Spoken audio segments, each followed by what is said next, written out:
Well, Bowser finally got them out after 3 years. That's the Alco Century 636. I ordered 2 of them and have them both on the property here. This is the 4360, which was the first of the Alco Century 636s on the Burlington Northern. They were numbered 4360 to 4369. They came from the Spokane, Portland, and Seattle, and the SPNS had ordered the 10 of them. They had 4 more on order when Alco went out of business in December of 1969. But anyway, this is one of the 2 that I have purchased, and they are a beautiful model. Bowser did a great job. They were well worth the wait. For 3 years that they were in the works. So anyway, they are here. And this is the second of the Century 636s. This is number 4363. The real 4363 at one time had a special move. It took the Amtrak Coast Starlight from Portland to Seattle. Southern Pacific provided power on the train from Los Angeles to Portland, and then Burlington Northern provided power from Portland to Seattle. The northbound Starlight was on its way, and the the B and E units that were usually used on the train wouldn't start. They wouldn't even crank. They were deader than mackerel, and I don't know what all went on behind the scenes, but after a while, Alco Century 636, number 4363, came over from the Hoyt Street Roundhouse to Union Station and took the dead E units and the train to Seattle all by itself. So there's a little bit of story there about the Alco Century 636, number 4363 in passenger service. I have a color slide of the big Alco pulling the train. And here's 4363 along with an SD45 and a U33C on a freight. So it's kind of Burlington Northern Day with Alco power on the home railroad.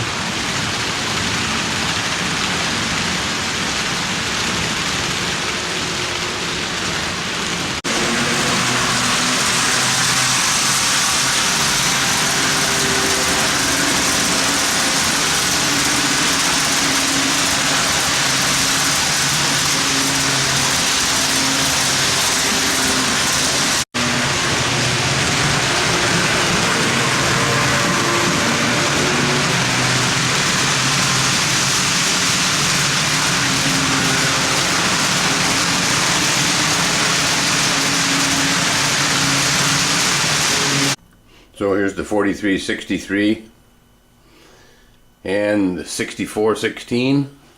The 6416 is an EMD SD45. It came from the Northern Pacific. And then the trailing unit is a U33C by General Electric. And it's an Athearn blue box.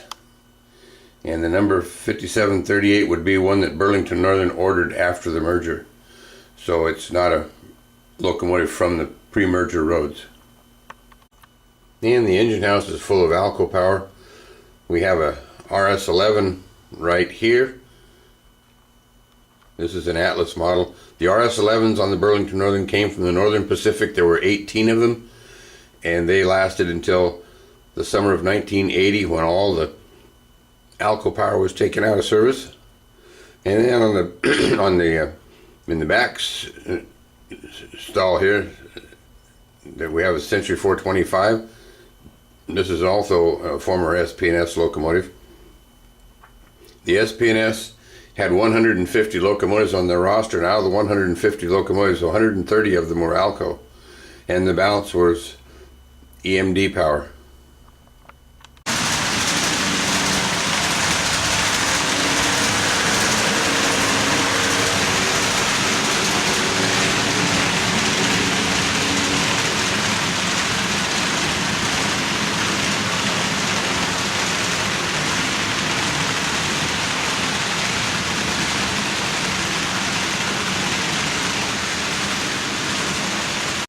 And here in the yard we have an SW1000.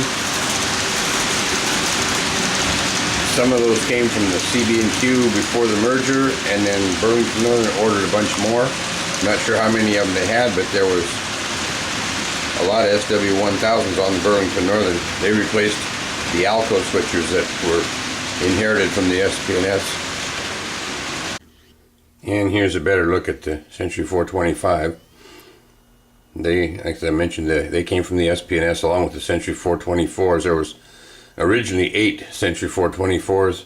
One was destroyed in a roundhouse fire in September 1970, leaving 7 of them, which stayed on the BN until 1980. There was the Century 425, of which there was 16 of them.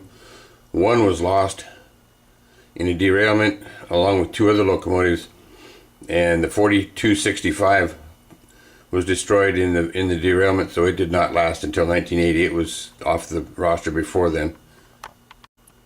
And here's the RS-11, of which there were 18 of them that came from the Northern Pacific. This is the 4189. All the Alco power on the Burlington Northern was in the 4000 series.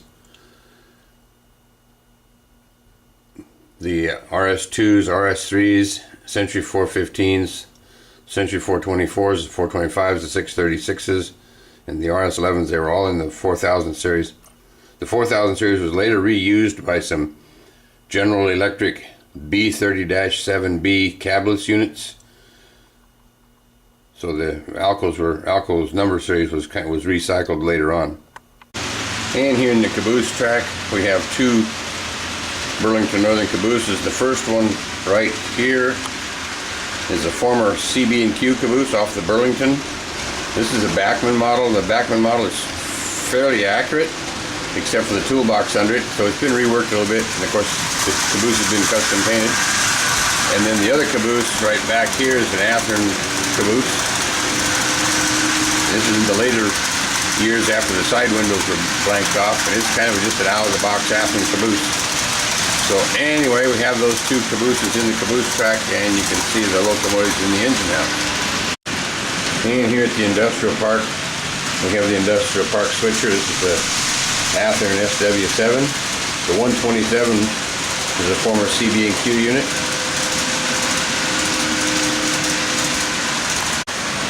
And here's the 4360 again. This is another one of the big Alcos.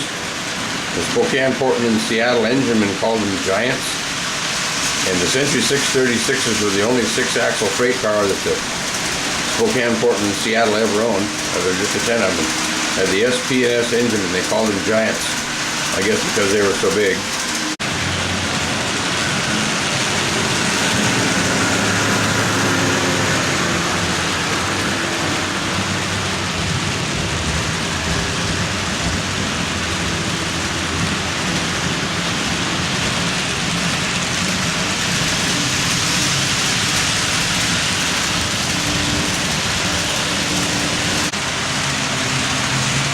Well, we got all Alco power on this freight train now. We got the 4363, the 4360, and the 4252. So, all Alco power on this freight. Traded out the big GE and the big EMD for more Alco power.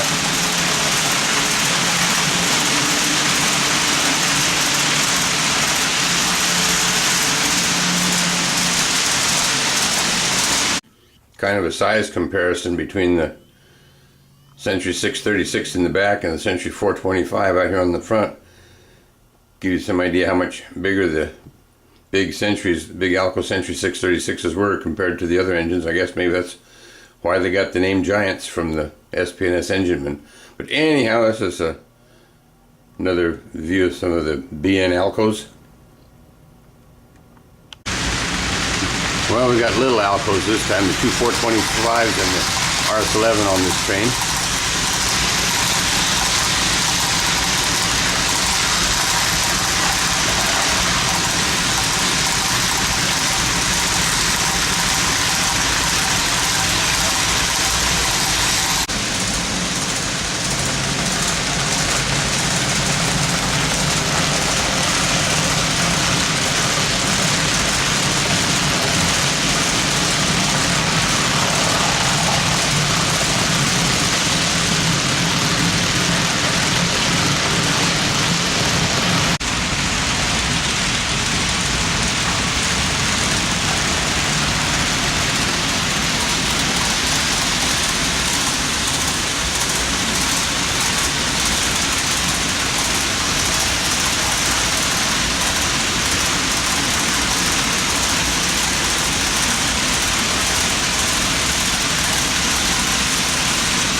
the little Alcos again.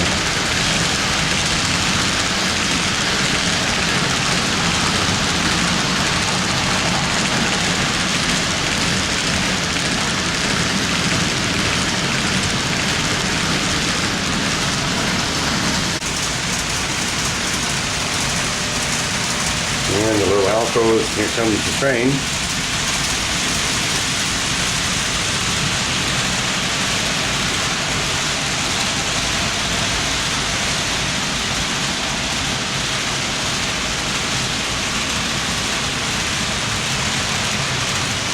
Oh, damn it.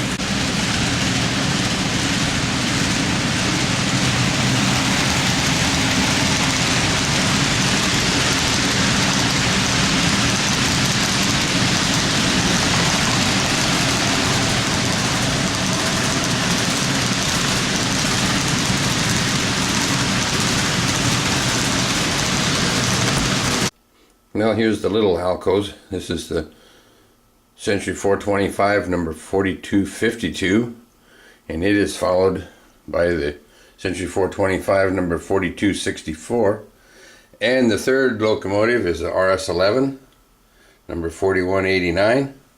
All three of these are Atlas models of Alcos, and Atlas does a pretty good job on their motive power. They very smooth running and very well detailed. These, I've done nothing to them other than I added the gumball flasher up on top and the correct horns, but other than that I did not do anything else to it. And KD couplers, that's the other thing. The locomotives all got real KD couplers, not the KD wannabes.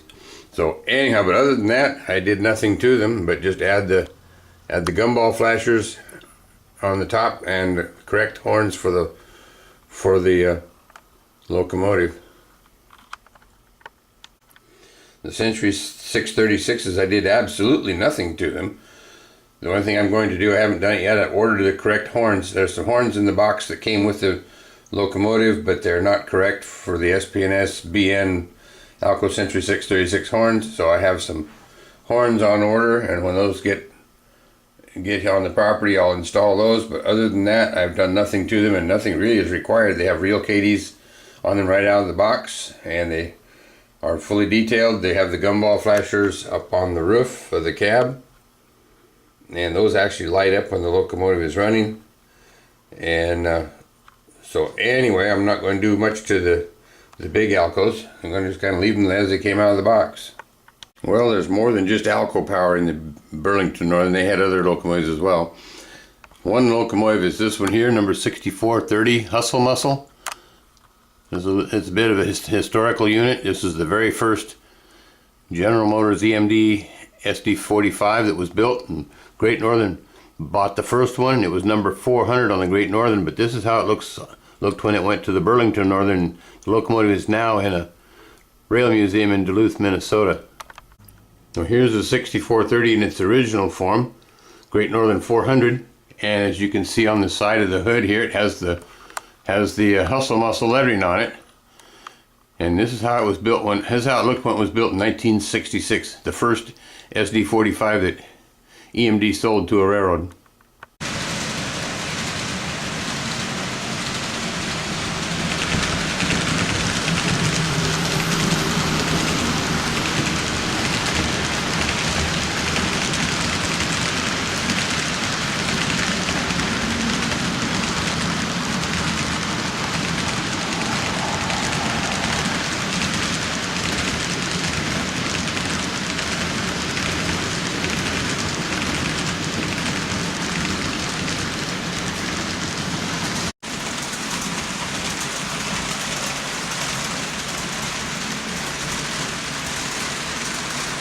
Now the 6430 Hustle Muscle here is a Athearn model. It's basically out of the box. The only thing I did to it was change the couplers. Athearn uses McHenry couplers, which are kind of a KD wannabe, and they aren't very good. So the first thing I do with anything Athearn is take the McHenry couplers off and throw them in the trash and replace them with KDs.